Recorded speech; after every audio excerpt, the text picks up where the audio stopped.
Hi guys, how's it going? Welcome back to another video where today I'm going to be doing another in real life video where I'm just going to be talking about Sheffield Wednesday's 2017-18 season. So I'm just going to be reviewing it, saying what I think went well, what I think went bad, and also going to be discussing what I think we should do in the summer regarding transfers and all that, and contracts. So yeah, without further ado, let's get into the video. So to start off, we're going to get the bad stuff out of the way, which is probably going to take up the most amount of the video because it's not been a very good season for us. But I'm going to be starting off with the what I thought of the sacking of Carlos. He got sacked in December on Christmas Eve, actually, which is probably a bit harsh, but that's how football is nowadays. So if you didn't know, Carlos has been with us from the 2015-16 season, 2017-18 season, 2016-17 season, and half of the 2017-18 season, the season that's 2 games away from finishing. So yeah, in the 2015-16 season, we got to play a final at Wembley. We beat Brighton in the semis, 3-1 on aggregate, and we lost 1-0 to Hull in the final. 1-0 flattered us really, because we just got dominated by Hull. If it wasn't for Kieran Westwood, then it could have been 5 or 6, to be honest. But I thought at the end of the day we deserved to lose a game. And that season we finished 6th, and then in the 2016-17 season we lost the playoff semi-finals. We finished 4th this time. We lost to Huddersfield 0-0 in the first leg, and then we lost. Then we lost on penalties because it was 1-1, and Fernando Forestieri couldn't score a penalty, and Jordan Rhodes didn't have the guts to take one. That's all I'll say about that playoff semi-final. It was really all downhill from there. At the end of that season, Carlos was out of contract, and he did sign another one. And at the time, I thought it was a good idea. Thought he should have stayed, but with the way we started this season, with what he promised for us, it wasn't good enough. He promised that he was going to bring praise to the team. So what does he do? He brings in George Boyd.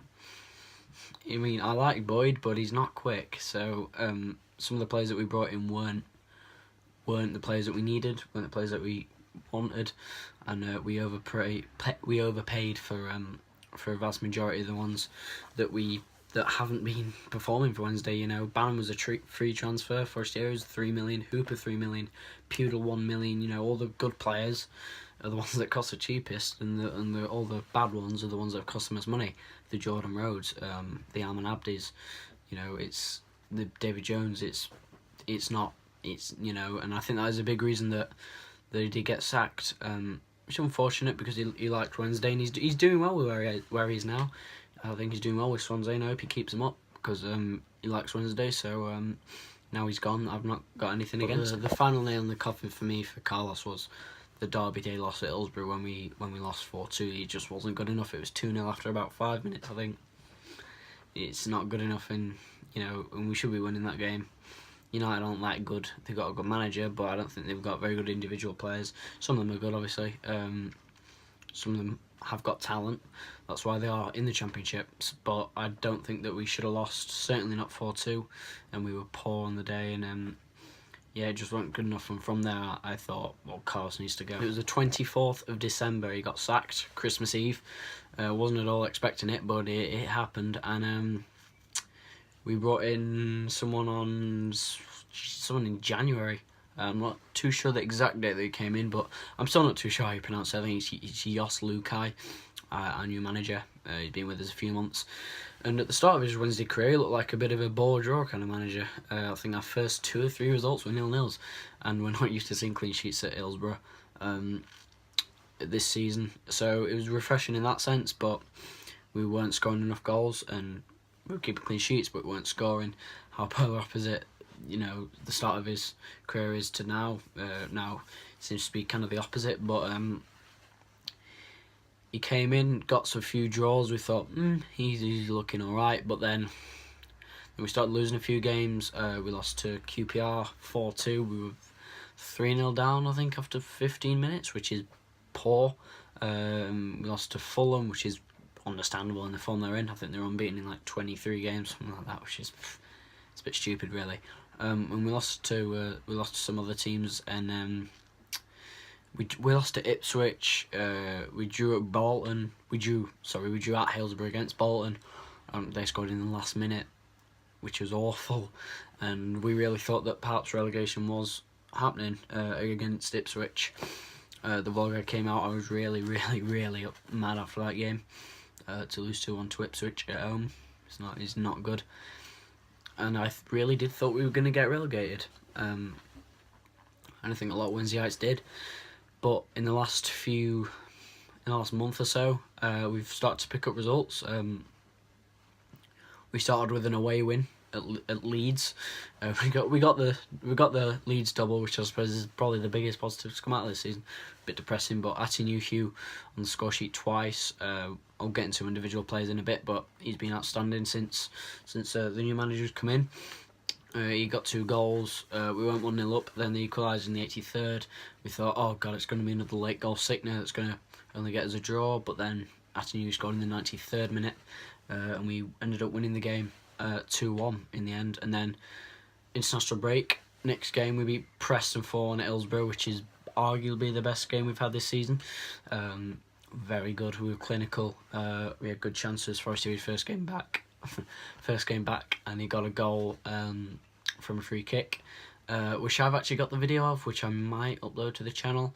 But it was a very good free kick anyway, and he definitely deserves credit for that. And yeah, since he's come back, he's been good. But anyway, on to individual players in a bit. Nuhiu got 2. Who got the other goal? Zhao. It was a good looping header actually. He did really well there, Zhao, and he again. Obviously, we'll get into individual players in a bit, but again, Zhao's had a good season. The game after that, we headed to the Stadium of Light to beat Sunderland 3-1. Goals. First goal of the season for Tom Lees, and Nuhiu got 1, and could have been Zhao that got the other goal. I honestly can't even remember. I think it was Zhao who got the other goal. And then we beat them 3-1, and that was pretty much all but safe from relegation. And then we ended up on a losing streak again. We lost 1-0 at home to Fulham, which is, I won't say respectable, but it's understandable considering where Fulham are and the form they're in and the players they've got. That's such as Sessegnon and Alexander Mitrovic. As much as I hate him, he's a good goal scorer. So yeah, and then was a very disappointing loss 4-2 against QPR at QPR, 3-0 down after 15 minutes. It was 4-0 after. Sorry, it was 3-0 at half time. Then they scored in like the 51st from a penalty. Then we started a bit of a revival. Good goal from Forestieri, and Nuhiu scored a good little header, I think, if I remember correctly. And we ended up losing that game 4-2. Wasn't good enough. So then we started to doubt the manager again, because that's how quick things change nowadays in football. You start to doubt the manager after just 2 games, which is, looking back on it now, probably a bit unfair, but that's what football's about, I suppose. And then game after that, we beat Hull away from home against. We beat Hull away from home. I'm trying to think who scored. Jordan Rhodes scored that goal. Good header, but it's too little, too late for him. Too late for him. He's not good enough. I don't think he's ever going to perform in a Lindsay shirt. It's unfortunate, but it's just how it is. So we beat Hull 1-0. Then you thought, okay, perhaps we still can end the season reasonably well. And then we go and beat the most recent game. We beat Reading 3-0 at Hillsborough, which I personally think was actually the best game of the season. Just for the fact that not only did we score 3 good goals, but you know we cancelled Reading out even though they had a man sent off. When they were 3-0 down, we looked like the team that were 3-0 down. It was, you'd think that we were the team that 3-0 down because we were pushing on to try and get a 4th and a 5th. Forestieri had a couple of chances to get a hat-trick. I think Nuhiu had a chance, Zhao had a chance, he blazed over the bar. I thought we were really good in that game. That was the most recent game last Saturday. We've got a game tomorrow. I'm filming this on Friday. We've got a game tomorrow against Wolves at the Molineux. It's not going to be easy. I'm not expecting anything out of that, but final game of the season, we've got Norwich at home. I'm going to be vlogging that.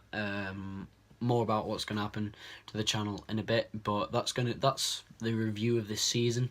It's obviously not been a good season. There are all the negatives out of the way, so now we're going to get onto the positives. And before I get onto the positives, I just want to mention the injury list that we've had. I think there's one stage where we had 14 players out injured, and I have non-Wednesday friends that have said that they've never seen an injury list like it before, and I don't think I've ever had it either. You know, I think at one stage we had 14 injuries, which is stupid. You know, this isn't even reserve players either.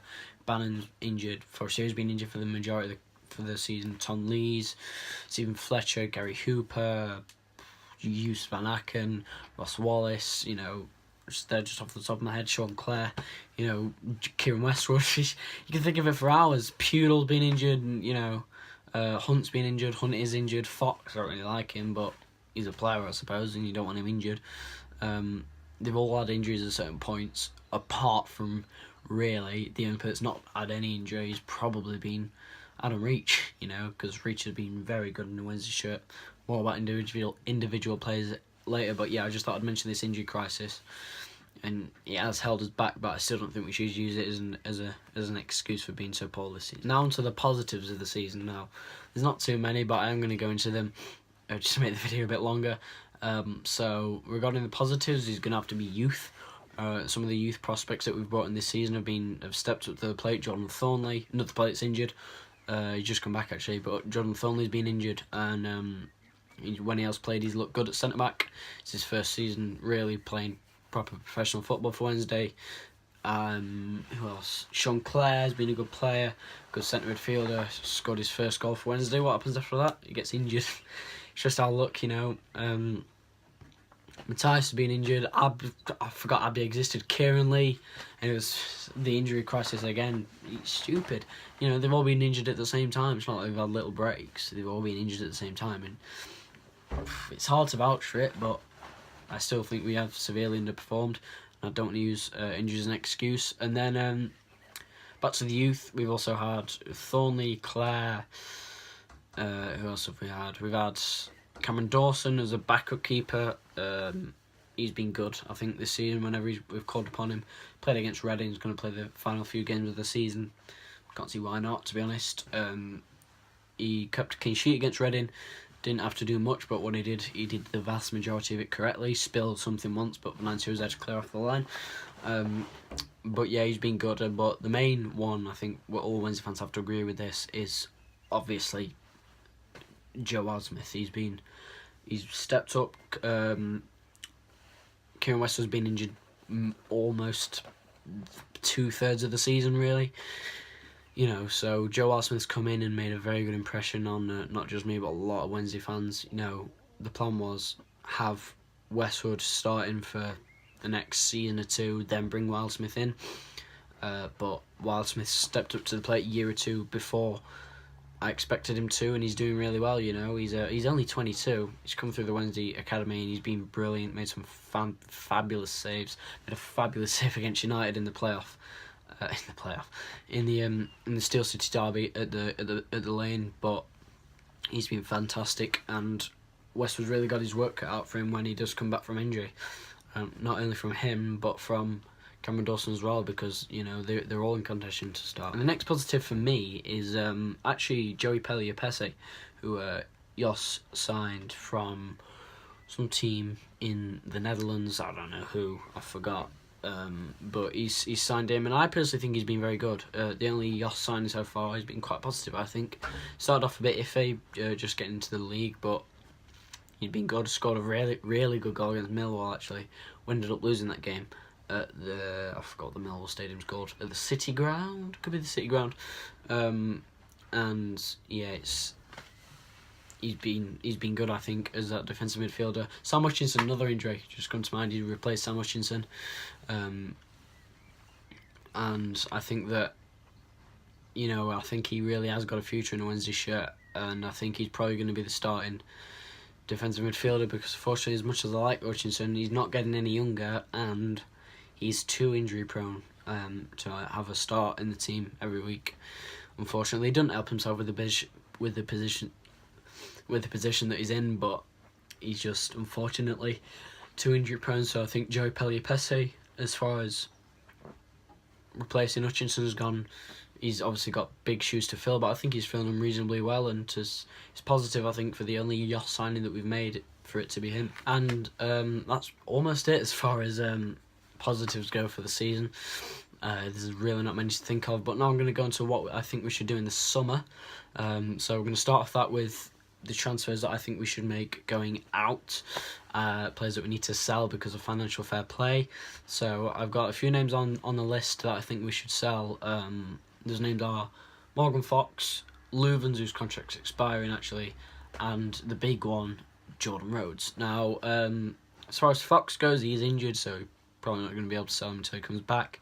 But Fox has been awful, and we just need to sell him. I don't care any money. We can give a team 100,000 quid just to have him off the wage bill. You know, he's just been so poor for Wednesday, and I think he should really get off. And just leave Sheffield Wednesday Football Club.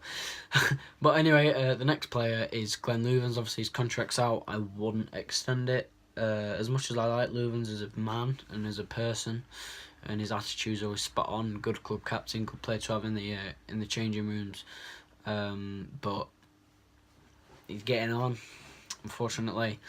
Can't see him having much first team action left. I think he should play a final game of the season against Norwich. He deserves a very good farewell there. But no, apart from that, I think we just have to get him off the wage bill and bring in some younger players. Next up, we have Jordan Rhodes. Now, this might be a bit of a controversial one. Saw some other YouTubers at Wednesday night saying that we shouldn't be selling Jordan Rhodes, but I personally think that he should. I personally think that he should go. He's just not been good enough for Wednesday. We signed him for, I think it was 8 million quid was the final sum, which for a player of his quality and at that price, you've got to expect him more than 10 goals or whatever he scored. You know, it's not good enough for Wednesday. And all we scored against Hull, he's just not been good enough. And I think we could probably get 3 million. I think we could probably squeeze 3 million plus the 44 grand a week that he's on, which is ludicrous money for the Championship, especially when you're not even playing every week and you've been poor when you have played. So I think, unfortunately, Rhodes should go. It's a shame because he likes Wednesday, he's a good person individually, but I'm not going to feel sorry for him because I can't feel sorry for anyone who's on 44 grand a week.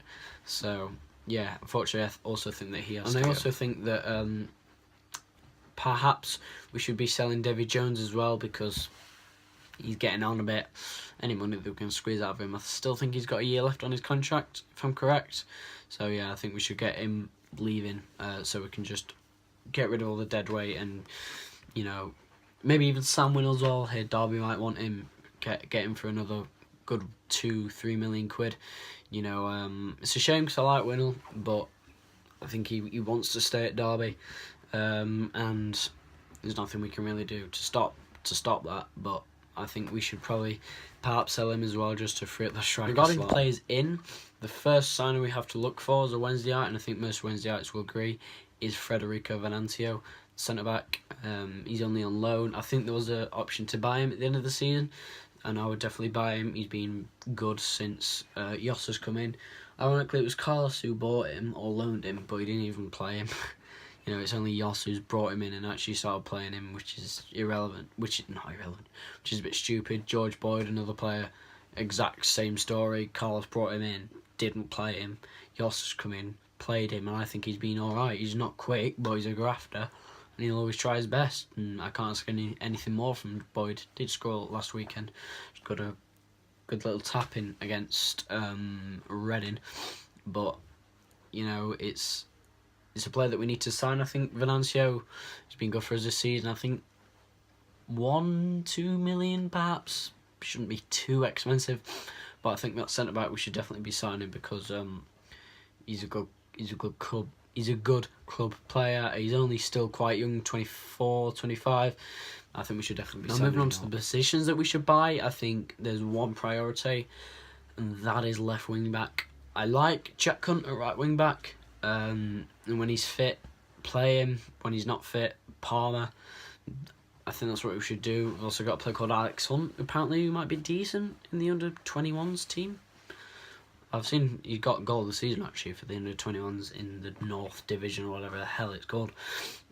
So apparently he could be a good player. Perhaps he could be one for the future, seeing as, I mean, Hunt's not old. He's about 26, but in 3-4 years, perhaps he could be a starter for Wednesday.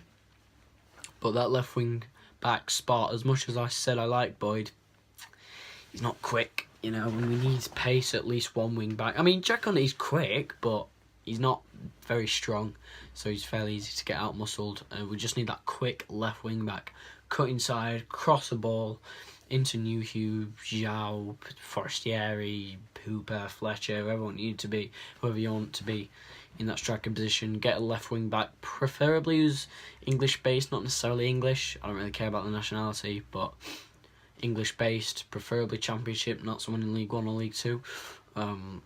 Certainly should be in League Two, but or maybe a youngster from the Premier League. I've just heard a press conference with Yoss actually, very promising, saying the kind of players he wants to bring in. He says he wants to bring in young English-based players, which is exactly what I want to hear. Perhaps not all Wednesday nights would agree with me, but that's exactly what I want to hear. So, a couple of options off the top of my head. I know Ben Chilwell's a name. I'm not too sure how good he is. I was just thinking of a young left back in the Premier League who doesn't get picked every week. He's at Leicester, I think. He's played 4 or 5 times this season, I think. Could be an option. I think he's fairly quick at 21, 22. He could even be 20. He might not even be 21, 22. I think he's about 20. He could be a decent option to bring in. Don't know too much about him. Let me know your suggestions, who you think we should bring in the transfer window at the end of this video once you've finished watching this. So I think left wing back is definitely a position that we need to strengthen. Apart from that, I really don't think that we need to buy that anyone else. Apart from Van Aansio and a left wing back, I don't think we need to be making much more deals on that. Perhaps another midfielder, because when Bannon's injured, we haven't got that creative player who can just absolutely spring a ball forward to a winger or a striker. So perhaps a backup one of them. That's what Abdi was supposed to be, but he's seeming to be too injury prone. When he does play, I always seem to think he's quite a decent player, but he's just too injury prone, unfortunately. But perhaps another creative midfielder. I don't think we need another striker. Don't personally think we need another centre back. Don't think we need another goalkeeper. Certainly wouldn't sell Westwood. Playing for another season. Don't need a right winger. Don't need a right wing back.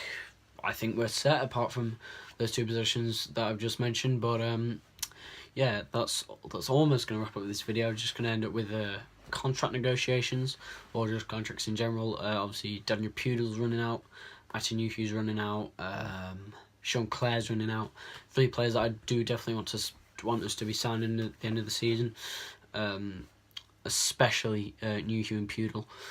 They've been really, really good this season. Stepped up to the plate when we really need someone to step up to the plate to make sure we haven't got relegated. Sounds a bit silly, but it's true, you know. So I think that definitely sign them two up. Sign Clare as long as you don't want to leave. And some interest in Tottenham, but he's never going to play for Tottenham while they've got Dele Alli and Eriksen and Dembele and all those players. He's never going to play. He knows that. He's never even going to get on the bench. He's going to rot in reserves on £10 a week, which might seem alright, but it's not going to last him forever. And he's a proper football fan, he's going to be one of playing football. You know, he's not just going to want to sit on the reserve bench like some other players do. So yeah, I think for him it's I hope we sign him. It'd be best for him to stay at Hillsborough for his career, and for us as well, as that creative midfielder for when Bannon's out. So yeah, I think we should be getting all 3 of those on new contracts, at least 2 years, and on a decent amount of money. As regarding as my player of the season, I'm going to give it to Adam Reach, because I think he's been fabulous. He's played every outfield position for Wednesday this season.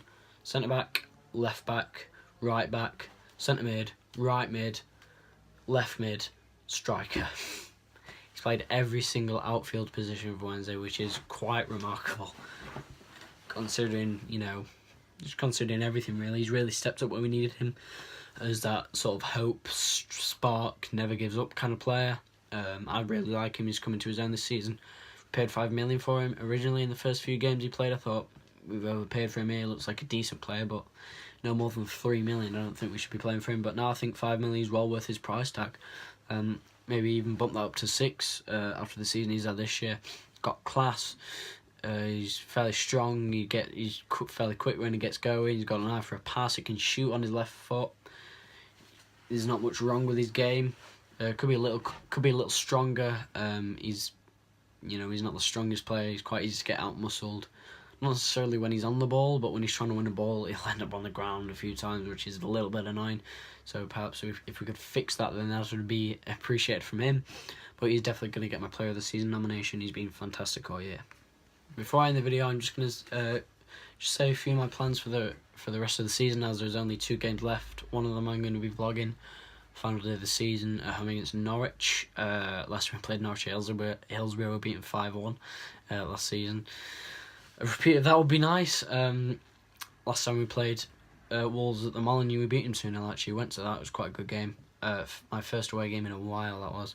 But I think we should definitely be beating Norwich on the final day. Norwich aren't that good really, and we're at home, so nice to give Louvens a good send off. I think, yeah, he should definitely be playing, and yeah, that's just gonna. Sorry, it's not gonna end this video. I'm just gonna mention what's gonna happen after that. So after the vlogs sort of end until next season, I'm gonna be doing some more games on. Actually, if you can see behind me, I've got Fortnite up. Just gonna play a bit of that with some of my mates, and it's quite a bit bright in it. But we're gonna be playing Fortnite. Perhaps might be getting some games on that. I've got my Elgato somewhere down there. Yeah, I can see it. And yeah, I'm going to be playing Fortnite on that. Perhaps some other games on my computer downstairs. My mate Zach, Woodall Productions, I'll link his channel in the description. He's going to be coming around and making new channel art and stuff for the channel. He's going to do some vlogs on Wednesday games as well. So yeah, some exciting things to be happening on the channel. So yeah, hope you enjoyed this one-off Wednesday video. If you did, then please like and subscribe if you haven't already for more future content from me. And yeah, see you later. Bye.